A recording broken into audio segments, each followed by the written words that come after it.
मेहता जी। राधे राधे गुरुदेव जी। राधे राधे महाराज जी। महाराज जी, आपके चरणों में कोटि कोटि प्रणाम। महाराज जी, मेरे पिताजी अपने जीवन काल में मुझसे कुछ वचन दिए थे उन्होंने। आज उनके मरने के बाद माता जी कहती हैं कि आपको उनके वचन मानने की कोई आवश्यकता नहीं है। महाराज जी, मुझे अपने पिता के कथनों के साथ चलना चाहिए या नहीं करना चाहिए? हमको पहले पता चले कि पिता ने क्या वचन दिए थे। अगर वो अधर्म के वचन है तो माँ की बात माननी चाहिए, क्योंकि माँ अर्धांग है, पिता से ज्यादा अधिकार वो रखती है। अगर धर्मयुक्त वचन है तो माँ से विनय करके सहयोग, माँ का अनुमति रूपी सहयोग ले लेना चाहिए और पिता की आज्ञा का पालन करना चाहिए। गुरुजी को ऐसा हुआ था कि पारिवारिक मतभेद हो गए थे, जिसमें छोटे भाई ने क्या किया, उनके साथ प्रॉपर्टी का कुछ हेरफेर कर लिया था। और बाद में उसके बाद उसके और उसके ससुराल वालों ने उनके साथ गाली गलौज बहुत ज्यादा की, बहुत अभद्र व्यवहार किया। पिता ने क्या कहा?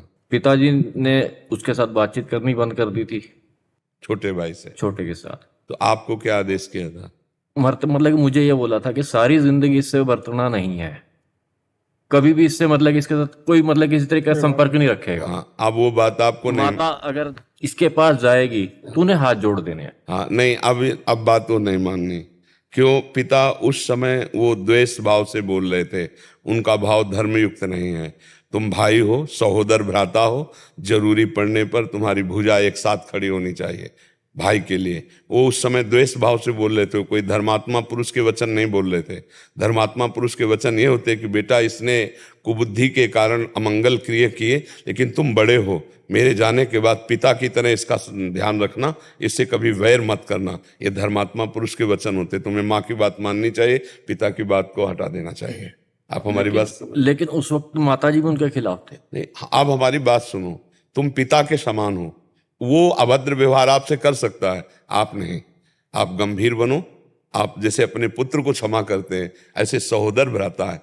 ये आजकल मूर्खता चल गई है, थोड़े थोड़े हिस्से में, थोड़े थोड़े पैसे, थोड़ी थोड़ी जमीन में अपने भाई को कत्ल कर देते हैं, अपने भाई को मार देते हैं। ऐसा नहीं यार, थोड़े से हम कह रहे हैं, अगर थोड़ा सा हिस्सा ज्यादा दे देने से तू प्रसन्न रहता है, ले जा भाई, तू आनंद से रहे, मस्ती से खा पी, कभी हम तेरा विरोध नहीं करेंगे, कभी तुझे डांटेंगे नहीं, हम अपना और कमा लेंगे। भाई हो तुम हमारे, जिस उदर में हम पले उसी उदर में तुम पले हो। हम तुम्हारा मंगल और अहित नहीं होने देंगे। छोटा कर सकता है आपसे, आपको नहीं करना है। आप बड़े हो, आप पिता के समान हो। तो जो माता का अगर इस समय पक्ष है तो उसी पक्ष में रहिए और वैर विरोध ना जन्मने पावे। नहीं, आज तुम वैर विरोध करके जाओगे, कल तुम्हारे बच्चों में वैर विरोध होगा। और वो वैर विरोध जब पांडवों और कौरवों में बढ़ा, धृतराष्ट्र नहीं संभाल पाए, तो विनाशकारी लीला हो गई। इसलिए मुझे लगता है कि बहुत गंभीर होकर वैर विरोध का नाश कर देना चाहिए। हाँ, अगर वो बहुत प्रतिकूल है तो हम उस बात से दूर हो जाते हैं, पर हमारे अंदर उसके प्रति वैर विरोध नहीं होगा। आवश्यकता पड़ने पर हम उसके पक्ष में खड़े मिलेंगे, ऐसा भाव होना चाहिए। गुरुदेव, मतलब कि जो प्रॉपर्टी है अपने आप छोड़ चुका हूँ। हाँ, वैसे हम, मतलब उसका जो आचरण है बहुत गलत आचरण होता जा रहा है। माता के प्रति भी उसका आचरण बहुत गलत है, सामाजिक तौर पे भी गलत है, लेकिन माता फिर भी। तो आप उसका आंतरिक त्याग कर दीजिए, बाहर विरोध वैर नहीं। जैसे पड़ोसी अपना रहता हो, गंदा हो तो हमारा क्या अधिकार?